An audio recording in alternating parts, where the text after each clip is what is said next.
దేవుని నామానికి మహిమ కలుగును గాక. చిన్న ప్రార్థన.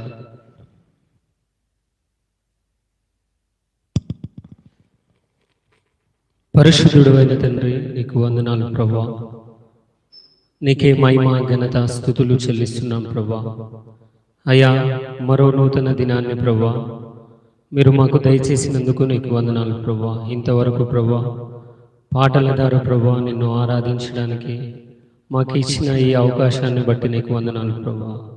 అయ్యా, ఎందరో నిన్నటి వారే ఎందరో మరణించి ఉన్నారు ప్రభువా. ఎందరో ఆరాధించలేక హాస్పిటల్లో ఉన్నారు. కానీ మాకు మంచి ఆరోగ్యాన్ని దయచేసి నీ మందిరంలో ప్రభువా నిన్ను ఆరాధించడానికి, నీ వాక్యాన్ని వినడానికి ప్రభువా మీరు మాకు ఇచ్చిన ఈ అవకాశాన్ని బట్టి నీకు వందనాలు ప్రభువా. అయ్యా, నీ వాక్కు ద్వారా ప్రభువా మీరు నాతో మాట్లాడండి ప్రభువా. ఇక్కడ నిలబడడానికి కూడా ప్రభువా నేను అరుణ్ణి, యోగ్యుని కాదు ప్రభువా. అయినను నీ కృప ద్వారా ప్రభువా కొన్ని నీ మాటలు తెలియజేయడానికి మీరు ఇచ్చిన ఈ అవకాశాన్ని బట్టి నీకు వందనాలు ప్రభువా. అయ్యా, నీకే మహిమ ఘనత స్తుతులు చెల్లిస్తూ నజరేయుడైన యేసు నామంలో ఈ ప్రార్థన సమర్పించి అడిగి వేడుకుంటున్నాం తండ్రి. ఆమేన్. దేవుని నామానికి మహిమ కలుగును. దేవుని నామానికి మహిమ కలుగును. దేవుని నామానికి మహిమ కలుగును.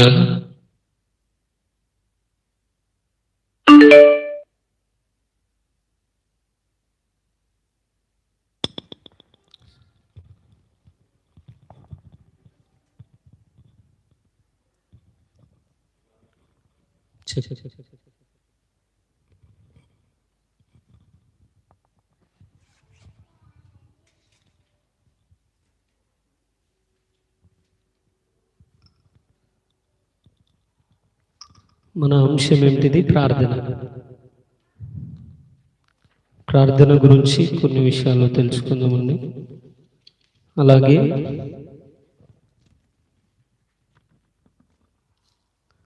ప్రార్థన ద్వారా దేవుడు ఏదైనా చేయగలుగుతాడు. దేవుడు ఏదైనా చేయగలడు కదా.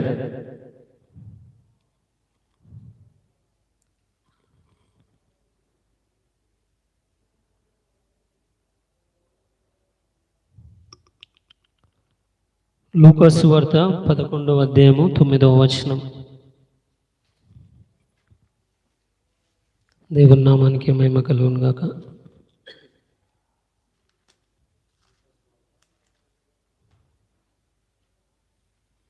పదకొండవ అధ్యాయము 9వ వచనం.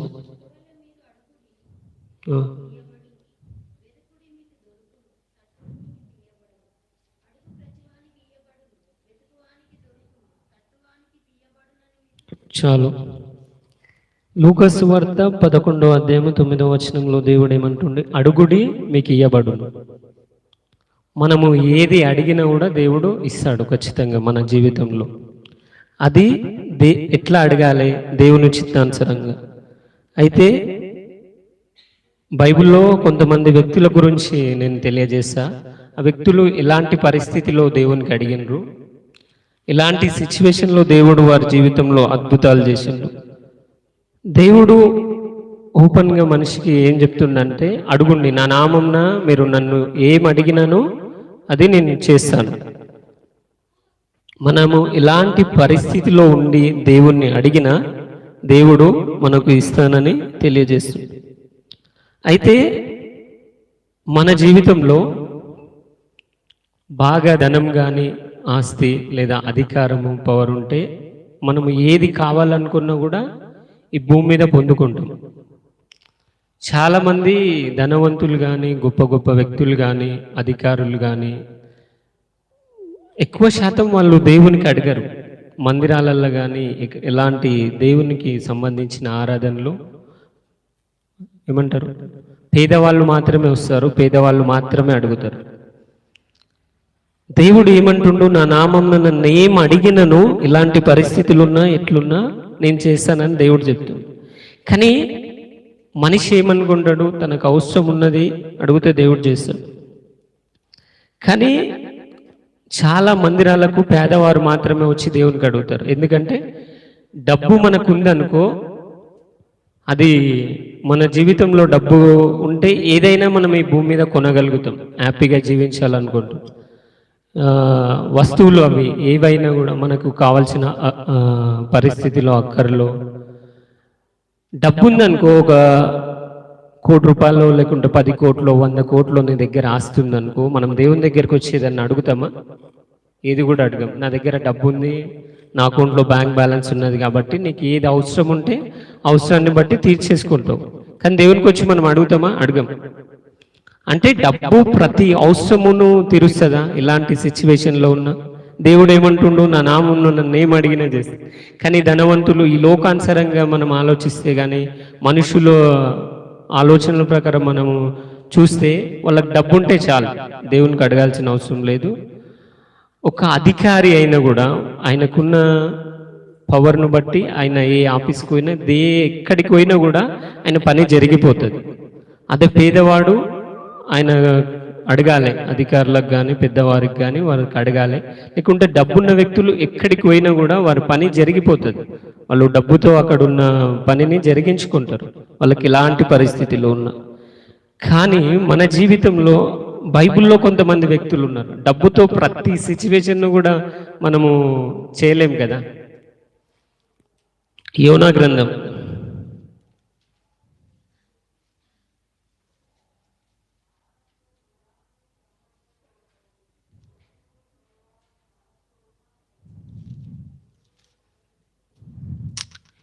యోనా దేవుడు చెప్పుమన్న ప్రాంతానికి వెళ్ళకుండా వేరే ప్రాంతానికి వెళుతాడు. అయితే దేవుని మాటకు కాకుండా వ్యతిరేకంగా యోనా జీవిస్తాడు. అట్లాంటి యోనా దేవుని మాటను ధిక్కరించి ఇష్టానుసారంగా జీవించి వేరే ప్రాంతానికి వెళ్తున్నప్పుడు యోనాకు ప్రమాదం జరుగుతుంది. ప్రమాదము జరిగి యోనా నిన్ను అంటే పడవలో నుంచి నన్ను త్రోసేయండి, పడవలో నుంచి కింద పడి ఒక చేప కడుపులో పోతాడు. అంటే యోన పరిస్థితి ఆ చేప కడుపులో ఇక చనిపోతాడు, లాస్ట్ చివరి టైం. ఇక ఆయన దేవుడు ఈయన చెప్పిన మాట వినకుండా వేరే గ్రామానికి పోయినందుకు ఆ పడవలో నీళ్ళు వచ్చి ఆ పడవ మునిగిపోతుందని ఎవరి వల్ల వచ్చిందని వాళ్ళు చిట్టీలు వేసుకున్నప్పుడు ఆ యోనాను ఆ పడవలో నుంచి తోసేస్తారు. తోసేసినప్పుడు కింద పడ్డప్పుడు ఆయన ఒక చేప తనను మింగేస్తుంది. మింగేసినప్పుడు ఇప్పటిదాకా ఒకవేళ మన దగ్గర 100 కోట్లు ఉన్నాయనుకో, నువ్వు చేప కడుపులో పోయి కాపాడగలుగుతావా? మన దగ్గర డబ్బు ఉంది చాలా. ఈ లోకంలో మనం ఎట్లా ఆలోచిస్తాం, డబ్బు ఉంటే ఏదైనా జరిగిపోతుంది. ఇలాంటి పరిస్థితిలో ఉన్న ఇప్పుడు 100 కోట్లు పెట్టి చేప కడుపులో ఉన్న యోనాను బ్రతికించగలుగుతామా మనం? ఇంపాసిబుల్. ఎట్లా చేసినా కూడా మనము బ్రతికించలేం యోనాను. యోనా చివరిగా అక్కడ ప్రార్థన చేస్తుండు చేప కడుపులో. ప్రభువా, అదే 2వ అధ్యాయంలో మొదటి నుంచి ఉంటుంది. నేను ఉపద్రవంలో ఉండి యెహోవాకు మనవి చేయగా ఆయన నాకు ప్రత్యుత్తరం ఇచ్చెను. పాతాళ గర్భంలో నుండి నేను కేకలు వేయగా నువ్వు నా ప్రార్థన అంగీకరించి ఉన్నావు. డబ్బు ప్రతి సమయంలో కూడా మనల్ని కాపాడదు. మన పవర్ కానీ కొన్ని దేవుడు చేయగలుగుతాడు.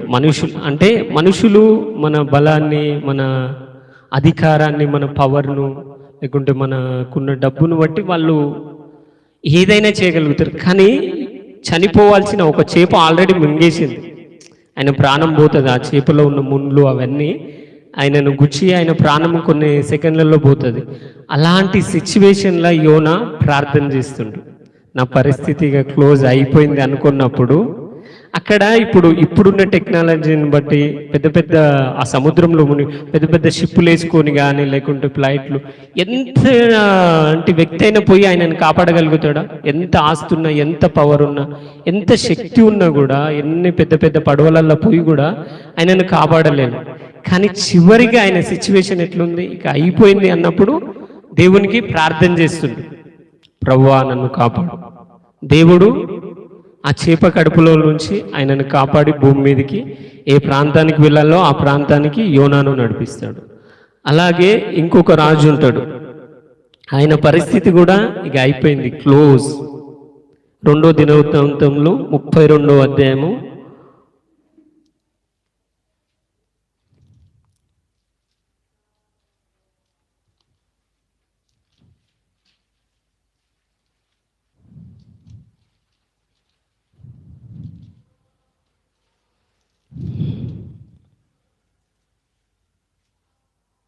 ఇక్కడ హిజ్కియా అనే రాజు యూదుల్ని పరిపాలిస్తాడు.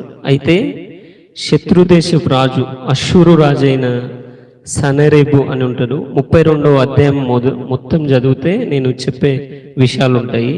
అయితే ఆ రాజు వచ్చి దేశాలు గొడవ పడుతున్నప్పుడు ఈ హిజ్కియా యూదా ప్రజలను పరిపాలిస్తుండు, ఇశ్రాయేల్ ప్రజల్ని. అలాగే అన్య దేశపు రాజు అష్షూరు రాజు సనెరెబు అంటే అష్షూరు దేశం నుంచి ఆ రాజు పరిపాలిస్తాడు అనమాట.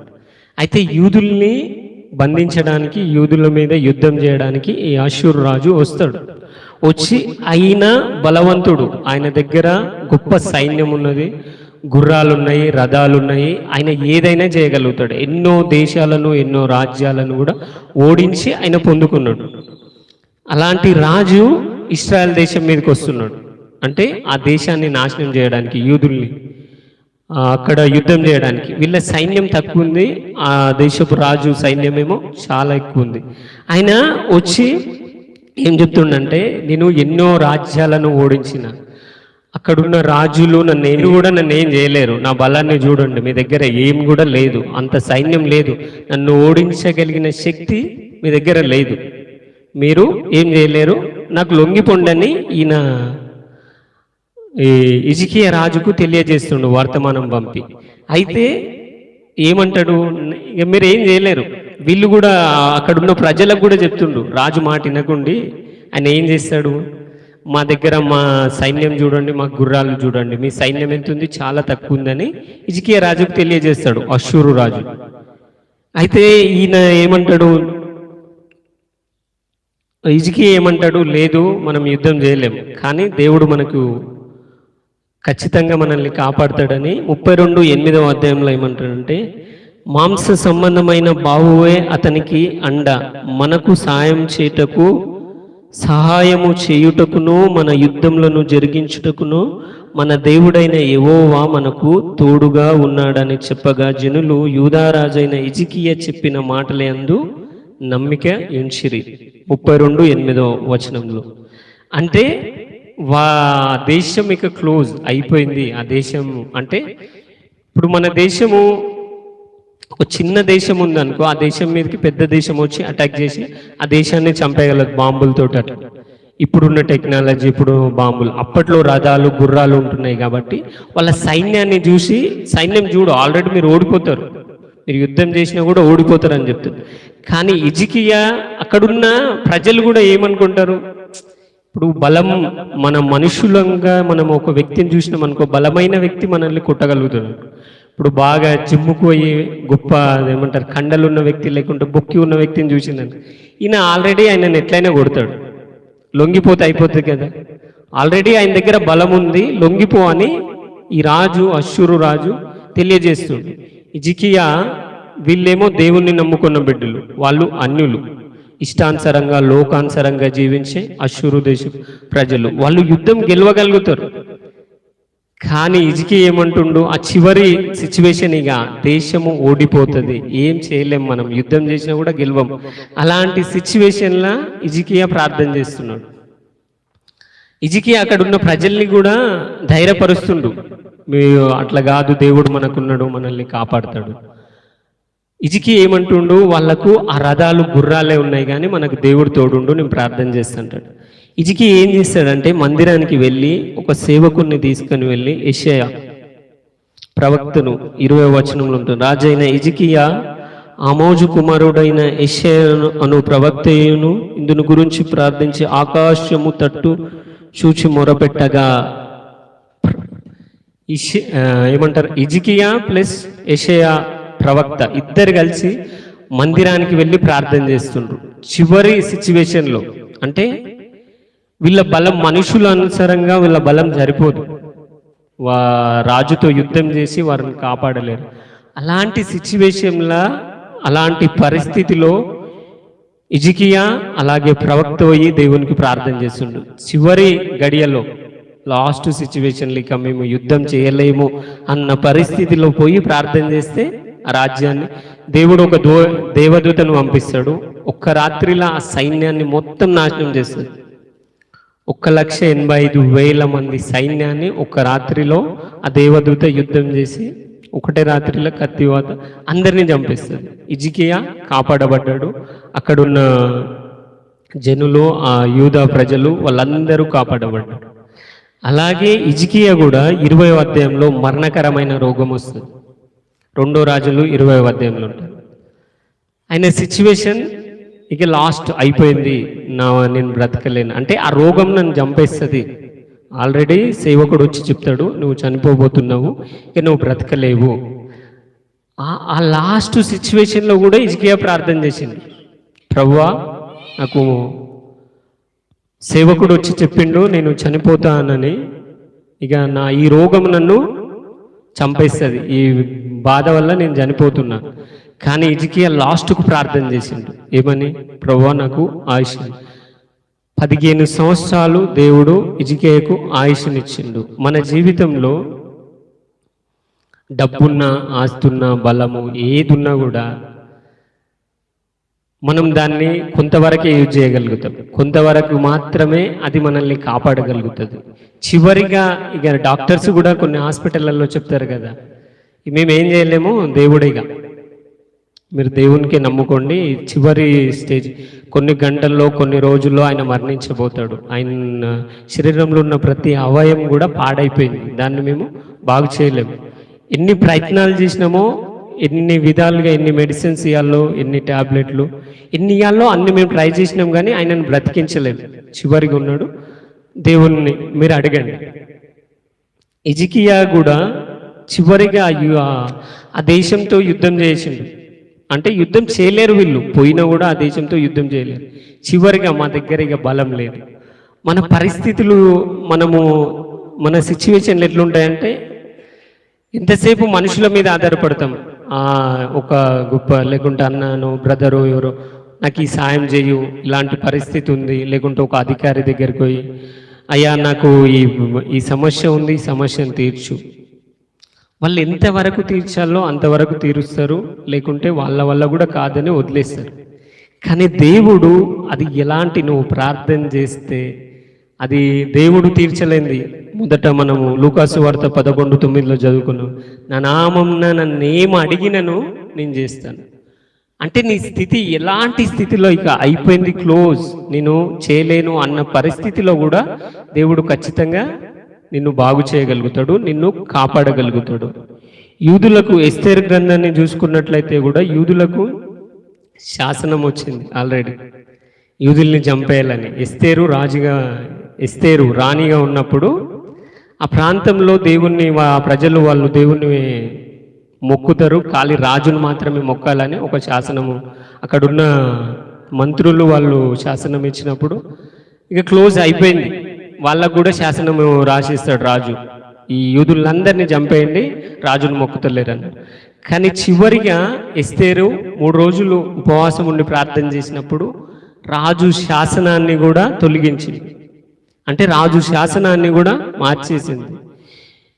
మన పరిస్థితి ఎట్లా ఉన్నా కూడా అది ఏ శాసనమైనా, ఇప్పుడు వచ్చే బిల్స్ ఏవైనా, క్రైస్తవులకు వ్యతిరేకంగా వచ్చిన ఏ బిల్స్ అయినా కూడా నువ్వు ఎలాంటి పరిస్థితిలో ఉన్నా దేవునికి ప్రార్థన చేస్తే అది ఏ బిల్ అయినా, రాజు అయినా అధికారి అయినా, ఎంత పవర్ కలిగిన వ్యక్తి అది నిన్ను ఓడించాలని లేకుంటే నీ పైన బిల్లు పాస్ చేయాలని ఎలాంటి పరిస్థితిలో నీ పైన ఉన్నా కూడా ఆ సిచ్యువేషన్లో నువ్వు ప్రార్థన చేస్తే దేవుడు ఖచ్చితంగా నీ ప్రార్థన వింటాడు.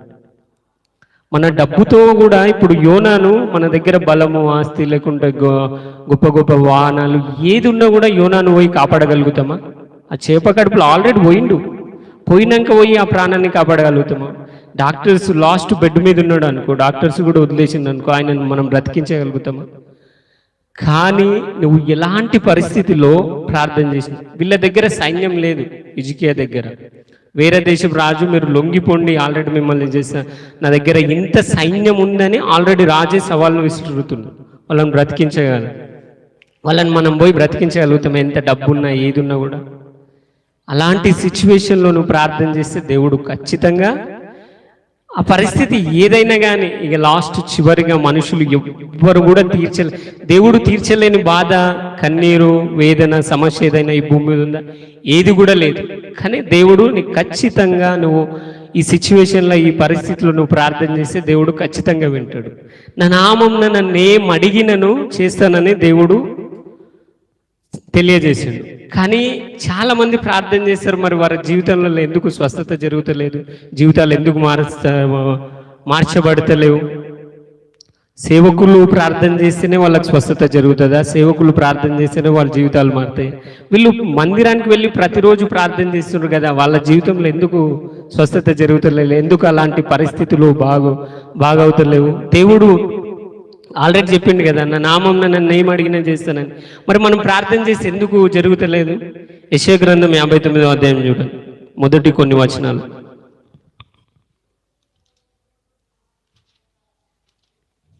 అక్కడ ఉంటుంది మనము ప్రార్థన చేసి ఎందుకు జవాబు వస్తలేదు అని.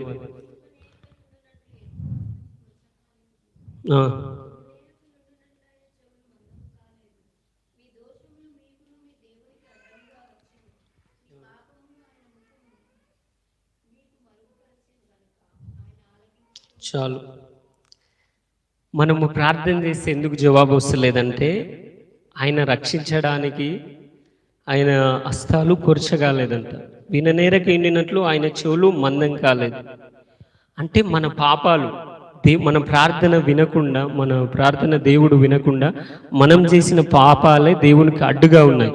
యెషయా గ్రంథం 59 మొదట 2 వచనాలలో దేవుడే వాక్యం ఏం సెలవిస్తుందంటే, మీ పాపాలే మన ప్రార్థనలు వినకుండా. అలాంటి పరిస్థితులు, నువ్వు ఇలాంటి పరిస్థితుల్లో ఉన్న దేవుడు ఆల్రెడీ చెప్పిండు, నా నామం నన్ను ఏమి అడిగినా నేను ఇస్తాను, అడుగుడు మీకు ఇయ్యబడును, వెతుకుడు దొరుకును, తట్టుడి తీయబడు.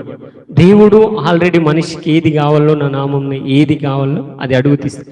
కానీ మనం అడుగుతున్నాం కానీ పొందుకుంటలేము అంటే మనం చేసిన పాపాలే అది అందకుండా చేస్తున్నాయి. ఆ ప్రార్థన దేవుడు వినకుండా అడ్డుపడుతున్నాయి మనం చేసిన పాపము.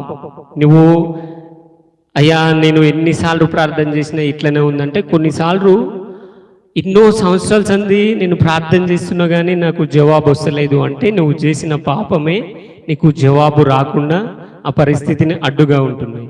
హిజ్కియా చూడు, ఆయన అలాంటి పరిస్థితిలో ప్రార్థన చేసినప్పుడు ఆ దేశం బాగుపడ్డది, ఆయన రోగం కూడా స్వస్థపరచబడ్డది. మరి 15 సంవత్సరాలు దేవుడు ఆయుష్నిచ్చింది. యోనా దేవుని మాట వినకుండా, కానీ అక్కడ పశ్చాత్తాపపడి ప్రభువా నన్ను కాపాడు అన్నప్పుడు చేపకడలు ప్రాణం కొన ఊపిరితో కొట్టబడుతున్న యోనాను దేవుడు కాపాడిండు, మళ్ళీ గొప్ప సేవకునిగా వాడుకున్నాడు. ఎస్తేరు కూడా తన జీవితంలో యూదులకు శాసనం వచ్చింది, తను రాణి, గొప్ప ఏమంటారు అధికారం కలిగిన స్థితిలో ఉంది, కానీ యూదుల్ని కాపాడలేదు. కానీ ఉపవాసం ఉండి ప్రార్థన చేసినప్పుడు తన జీవితము పట్ల దేవుడు కనికరించి ఆ యూదా ప్రజలందరినీ కాపాడిండు, రాజు శాసనాన్ని కూడా కొట్టివేయబడింది. మన జీవితంలో కూడా మనం ప్రార్థన చేస్తున్న మందిరానికి వచ్చి కానీ జవాబు పొందుకుంటలేము, ఎందుకంటే మన పాపములు అడ్డుగా ఉన్నాయి. మనం చేసే మనము కళ్ళ ద్వారా చూసే చూపుల ద్వారా కానీ మన ఆలోచన ప్రతి విషయంలో మన పాపాలు అడ్డుగా ఉన్నాయి కాబట్టి దేవుడు ఆ మనవి ఆలకించడు. నువ్వు ప్రార్థన చేసేటప్పుడు ప్రభువా నన్ను క్షమించు, ఎట్లాంటి పరిస్థితి దేవుడు ఏదైనా ఇవ్వగలుగుతాడు, కానీ నువ్వు పొందుకోవడానికి స్థితిలో లేవు అంటే నీ పాపమే దానికి అడ్డుగా ఉంది. మనం ప్రార్థన చేస్తున్నప్పుడు ఖచ్చితంగా దేవుడు ఇయ్యడానికి సిద్ధంగా ఉన్నాడు, కానీ నీ పాపమే, అది ఏ పాపమో నువ్వు ఒప్పుకొని విడిచిపెడితే దేవుడు నీ జీవితాన్ని బాగు చేస్తాడు. ఈ కొన్ని మాటలు దేవుడు దీవించును గాక. ఆమేన్. చిన్న ప్రార్థన. పరిశుద్ధుడవైన తండ్రి నీకు వందనాలు ప్రభువా, సర్వశక్తిమంతుడా సర్వోన్నతుడా నీకు వందనాలు ప్రభువా, నీకే మహిమ ఘనత స్తుతులు చెల్లిస్తున్నాం ప్రభువా. అయా యోనాను ప్రభువా చివరి గడియలో మీరు చేప కడుపులో కాపాడబడ్డాడు ప్రభువా.